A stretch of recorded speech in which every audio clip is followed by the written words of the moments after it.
La plus simple définition qu'on aime donner sur la prière, vous la connaissez, n'est-ce pas? Prier, c'est parler avec Dieu.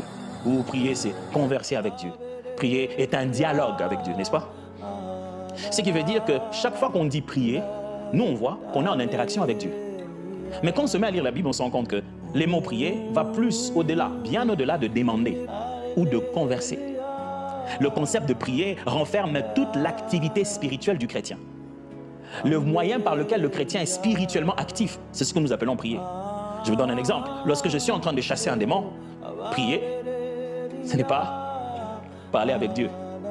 À ce moment-là, aussi bizarre que ça puisse vous sembler, préparez-vous à cette phrase, elle va être choquante.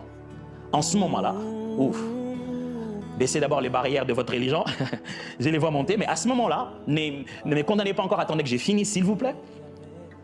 À ce moment-là, c'est avec le démon que tu parles.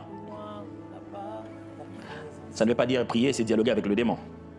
Mais en ce moment-là précis où toi tu chasses l'esprit et l'esprit parle et toi tu chasses, on n'appelle pas ça prière d'autorité, ça? Et avec qui tu parles? Si bien que si on définit la prière chaque fois par le dialogue avec Dieu, les situations de prière comme celle-là, les hommes le tournent à l'envers et ne comprennent pas l'enseignement de Jésus. Qu'est-ce qu'ils font? Ils sont devant l'ennemi, ils doivent le chasser et ils disent « Seigneur, je te prie que cet esprit s'en aille. » Et Dieu dit « C'est quoi que tu fais là? » Oh Dieu Tout-Puissant, je t'invoque, que cet esprit dans ce corps s'en aille. Il dit « Confusion. Tu fais une prière d'invocation pour une autorité que je te donnais à administrer directement. » Et comble encore. Vous voyez des textes comme Paul, plutôt David, commençons par David. David fait des psaumes, des chants qu'il fait pour Dieu. Et en plein milieu des psaumes, il s'arrête, il dit des choses du genre « Mon âme, loue l'Éternel. Pourquoi t'as battu au-dedans de moi ?» David, attention, tu es ici pour louer Dieu. Pourquoi tu te mets à te parler à toi-même? À ce moment-là, la prière, ce n'est pas parler avec Dieu. Vous êtes prêts? La prière, ce n'est pas parler avec le diable là.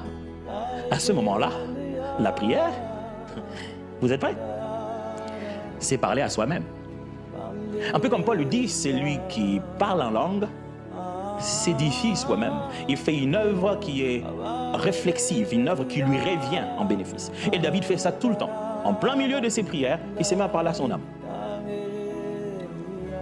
Des fois, Jésus nous dit, si vous aviez la foi, vous direz à cette montagne, ôte-toi d'ici, va là-bas. Je ne parle à personne avant, oui, je ne demande pas de permission, mais si je disais à cette montagne, ôte-toi d'ici, va là-bas, ça s'appellerait quoi? Ça ne serait pas aussi de la prière, mais je prierai qui? En fait, le chrétien doit comprendre que chaque fois qu'il prie, il ne prie pas quelqu'un. La prière est l'expression de l'activité spirituelle du chrétien. C'est juste parce que le mot prier veut des fois signifier demander qu'on entre dans cette confusion que chaque fois qu'on